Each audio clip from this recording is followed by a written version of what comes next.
नमस्कार बच्चों, मैं डिम्पल सैनी लेकर आई हूँ आप सभी के लिए हिंदी की ऑनलाइन क्लास। आप सभी का बहुत बहुत स्वागत है आपकी इस कक्षा में। तो देखिए बच्चों, हम पढ़ रहे हैं Bihar board 12th class Hindi और इसमें अभी हमारी दिगंत भाग 2 चल रही है। और दिगंत भाग 2 में देखिए बच्चों, अभी तक हमने कम से कम 10 चैप्टर पढ़ लिए हैं और वो भी पद्य भाग के। गद्य भाग हमारा पहले ही पूरा हो चुका है और पद्य भाग के अभी तक हम 10 चैप्टर पढ़ चुके हैं। आज हम जो शुरू करने जा रहे हैं वो हमारा है 11वां चैप्टर और जो लिखा गया है विनोद कुमार शुक्ल जी के द्वारा और उनकी कविता है प्यारे नन्हे बेटे को। प्यारे नन्हे बेटे को, ये कविता उनकी हमारे पाठ्यक्रम में आई है और इसे हमने पढ़ना है। उससे पहले आज हम लेक्चर नंबर 1 के रूप में विनोद कुमार शुक्ल जी का जीवन परिचय पढ़ेंगे। इनके जीवन और साहित्य के बारे में जानेंगे कि किस तरह का साहित्य, किस तरह का उनका जीवन है। तो शुरू करते हैं विनोद कुमार जी का जीवन परिचय। ये है विनोद कुमार शुक्ल जी, ठीक है। जन्म की बात करते हैं तो 1 जनवरी 1937 ईस्वी में इनका जन्म हुआ था। 1937 ईस्वी में 1 जनवरी 1937 ईस्वी में इनका जन्म हुआ था। और जन्म स्थान की बात करते हैं तो राजनांदगांव छत्तीसगढ़ में इनका जन्म हुआ था। और जो निवास स्थान है वो भी रायपुर छत्तीसगढ़ है। और रायपुर छत्तीसगढ़ की राजधानी भी आपको याद रखनी है कि जन्म कब हुआ था, 1 जनवरी 1937 ईस्वी को, और राजनांदगांव छत्तीसगढ़ में इनका जन्म हुआ था। निवास स्थान रायपुर छत्तीसगढ़ है। आगे चलते वृत्ति की तरफ, इंदिरा गांधी कृषि विश्वविद्यालय में उन्होंने एसोसिएट प्रोफेसर के रूप में कार्य किया और निराला सृजन पीठ में जून 1994 में से लेकर जून 1996 तक उन्होंने अतिथि साहित्यकार के रूप में रहे। अतिथि साहित्यकार का मतलब होता है गेस्ट फैकल्टी जिसे बोलते हैं, गेस्ट लिटरेचर यानी कि साहित्य के रूप में उन्होंने कार्य किया है। आगे देखिए बच्चों, सम्मान की बात करते हैं तो उन्हें 3 तरह के सम्मान मिले थे। पहला था उनका रघुवीर सहाय स्मृति पुरस्कार 1992 ईस्वी में। दूसरा था उनका दयावती मोदी कवि शेखर सम्मान 1997 ईस्वी में। और नंबर 3 जो साहित्य जगत का बहुत ही बड़ा सम्मान होता है, साहित्य अकादमी पुरस्कार 1999 ईस्वी में। तो आपको तीनों सम्मान याद करने हैं। आगे चलते बच्चों, कृतियों की बात करते हैं तो कृतियां देख लिए।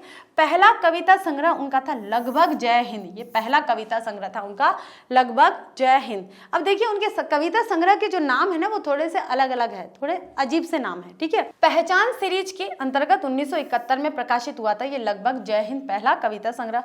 और वह आदमी, अब देखिए दूसरा कविता संग्रह है वह आदमी नया गरम कोट पहनकर चला गया विचार की तरह। ये इनका दूसरा कविता संग्रह था। सब कुछ होना बचा रहेगा, ये उनका तीसरा कविता संग्रह था। बच्चों देखिए, नंबर लगा रही हूं मैं। अतिरिक्त नहीं 2001 में प्रकाशित हुआ था सभी कविता संग्रह है, तो ये उनका चौथा कविता संग्रह है, ठीक है। आगे देखिए, उससे पहले हम इसको थोड़ा सा टैली कर लेते हैं कि पहला कविता संग्रह लगभग जय हिंद जो पहचान सीरीज के अंतर्गत 1971 में प्रकाशित हुआ था। वह आदमी नया गरम कोट पहनकर चला गया विचार की तरह 1981 में प्रकाशित हुआ था। सब कुछ होना बचा रहेगा 1992 में प्रकाशित हुआ था। अतिरिक्त नहीं 2001 में प्रकाशित हुआ था, ठीक है। आगे चलते हैं हम लोग कि नौकर की कमीज खिलेगा तो दिखेगा, दीवार में एक खिड़की रहती थी, सभी उपन्यास है। ये सब उनके क्या है, उपन्यास के अंतर्गत आते हैं। पेड़ पर कमरा महाविद्यालय, ये उनके कहानी संग्रह है। कौन से पेड़ पर कमरा, ये नंबर 1 और ये महाविद्यालय नंबर 2, तो 2 उनके कहानी संग्रह। तो इस तरह से उनका ये यहाँ पर कृतियां सारी आ गई है। इन कृतियों को आपको कविताओं के अंतर्गत अगर आपको जितनी कविता संग्रह याद आते वो लिख लीजिए, अगर कहानी संग्रह में याद आता है तो वो लिख लीजिए, और अगर आपको उपन्यास संग्रह में आता है तो वो लिख लीजिए, ठीक है। तो ये उनकी रचनाएं थी। अब चलते विशेष की तरफ। उपन्यासों का कई भारतीय भाषाओं में उन्होंने अनुवाद किया है, ठीक है।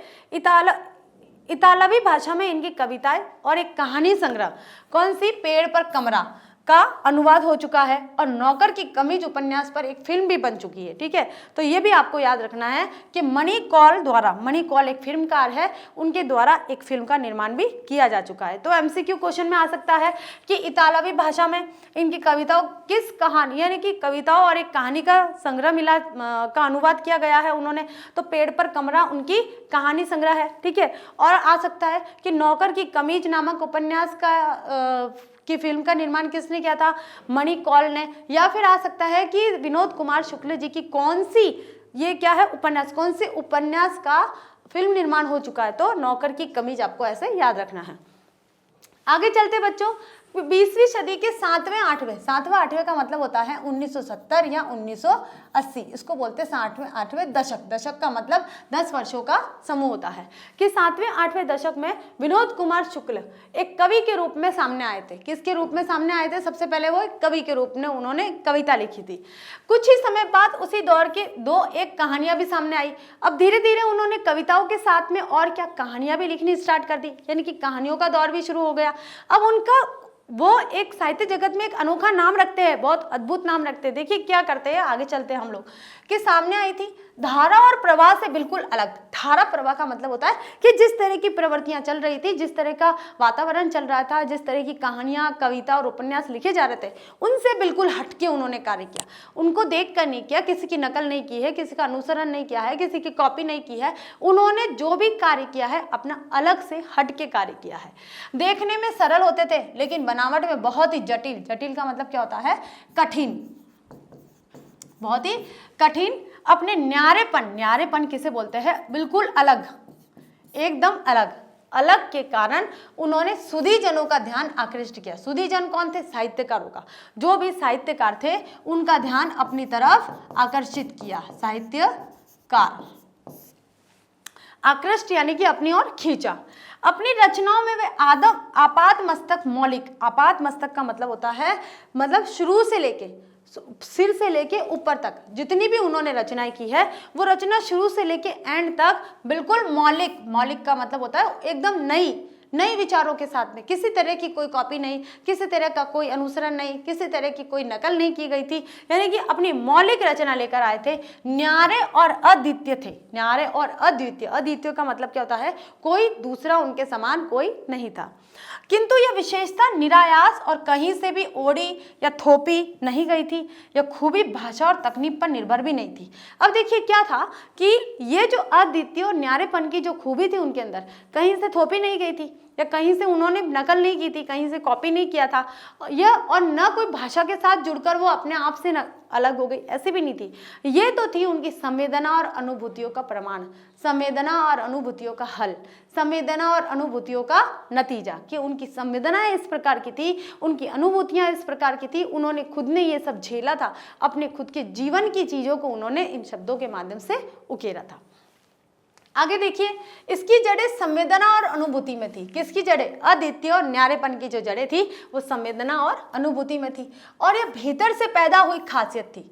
तब से लेकर आज तक वह अद्वितीय मौलिकता अधिक स्फुट, विपुल और बहुमुखी होकर, कि बहुत ही ज्यादा स्वच्छ, विशाल और बहुमुखी, अलग अलग विचारों के माध्यम से होकर उनकी कविता, उपन्यास, कहानियों में उजागर होती आई है।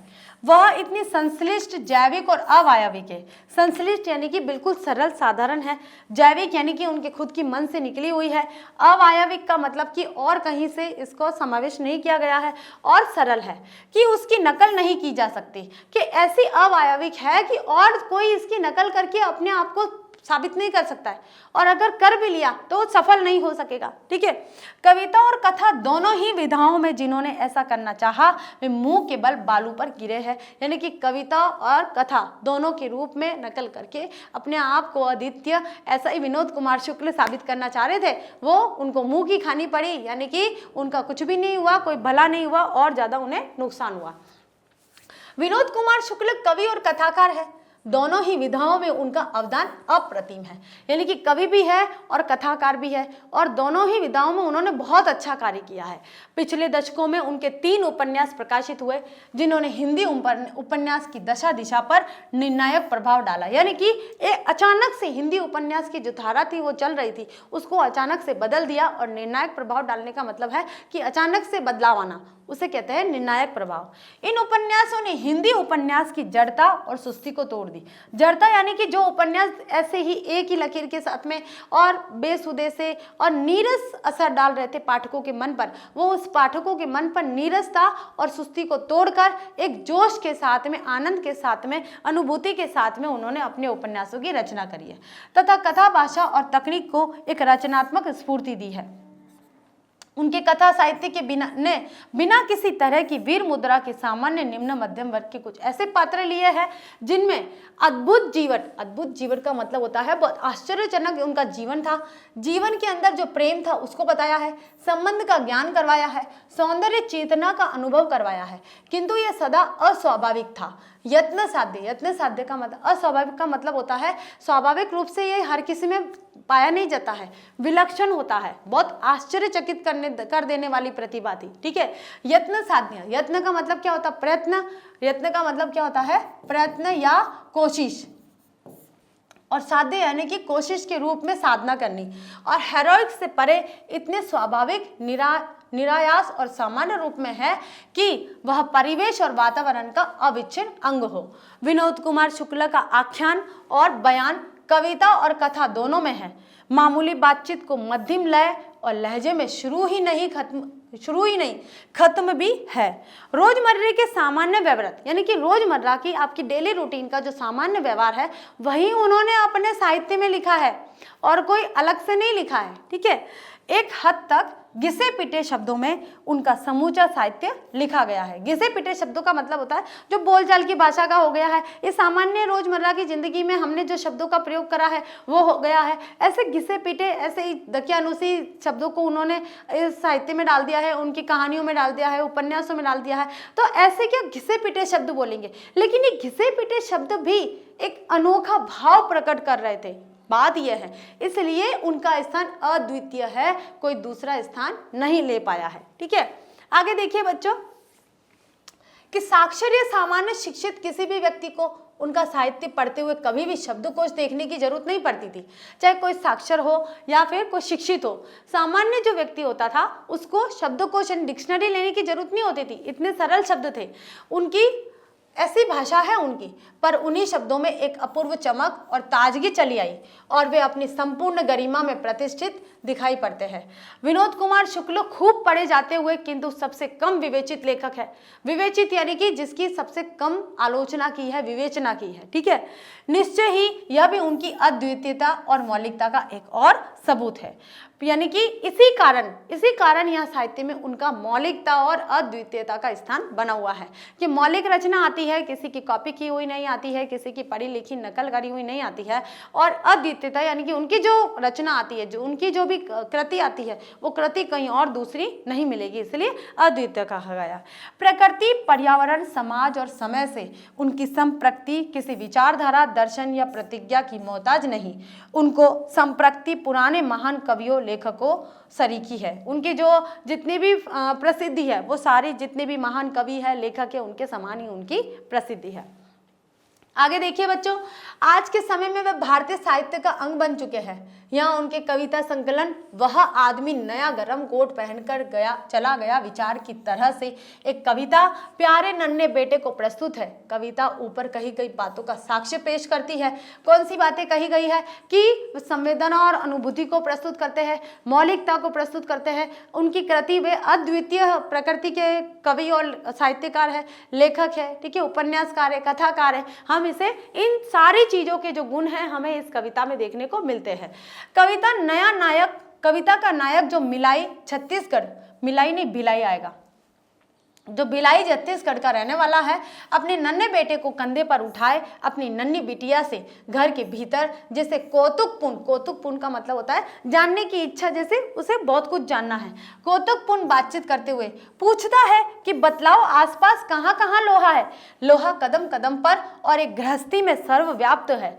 कविता के अंत में यह लोहा अनायास एक दुर्भेद प्रतीकार्थकता ग्रहण कर लेता है और ठोस होकर भी वह हमारी जिंदगी और संबंधों में घुला मिला हुआ है और प्रवाहित है, वह हमारा आधार है। अब देखिए लोहे को, यहाँ पर कवि ने लोहे को लेकर, भिलाई में लोहे का कारखाना होता है, ठीक है, लोहे का बहुत बड़ा हिंदुस्तान का बहुत बड़ा कारखाना है, बहुत बड़ी वो क्या कह सकते खाने हैं हो सकते, तो वहाँ पर जो कारखाना हो सकता है वहाँ पे काम कर रहे हो और लोहा चारों तरफ बच्चे को कंधे पे उठाकर कह रहे कंधे के, और बच्चे के माध्यम से वो उस भाव को, संवेदना को, अनुभूति को व्यक्त करना चाहते जो उन्होंने वहाँ रहकर महसूस किया। कि जैसे हमारे आसपास हम लोहे को देख रहे हैं, वैसे हमारे अंदर भी, अनुभूतियों के अंदर कहीं ना कहीं लोहा व्याप्त है। लोहा कैसा होता है? ठोस होता है, कड़क होता है, इधर उधर हिलने डोलने वाला नहीं होता है, नरम नहीं होता है। वैसे हमारे विचार जो वो भी लोहे की तरह ही होते हैं। कई ऐसे होते हैं जो लोहे का कलर है वो काला होता है, ऐसे ही हमारे जीवन में जो विचार है वो भी ऐसे कालिक बने हुए होते हैं। तो इन्हीं विचारों, अनुभूतियों, संवेदनाओं को मौलिक रूप से और अद्वितीयता के साथ में, प्रतीकात्मक अर्थ के साथ में, दुर्भेद्यता के साथ में यहाँ पर कवि ने प्रस्तुत करने का प्रयास करा है। मेरे प्यारे नन्हे प्यारे बेटे को, इस कविता के माध्यम से हम जानेंगे कि कवि ने इस कविता का माध्यम क्या बताया है, किस भाव से इस कविता को लिखा है और कविता के अंदर कैसे कैसे भाव छिपे हुए हैं, इस कविता को हम जानेंगे और उनके जीवन परिचय से जुड़े हुए तत्वों को उस कविता में देखेंगे। तो आज के लिए बच्चों इतना ही। आज हमने विनोद कुमार शुक्ल जी का जीवन परिचय पढ़ा है। नेक्स्ट वीडियो में, नेक्स्ट क्लास में हम इनके द्वारा लिखी गई कविता का सप्रसंग व्याख्या या भावार्थ पढ़ेंगे। तब तक के लिए थैंक यू।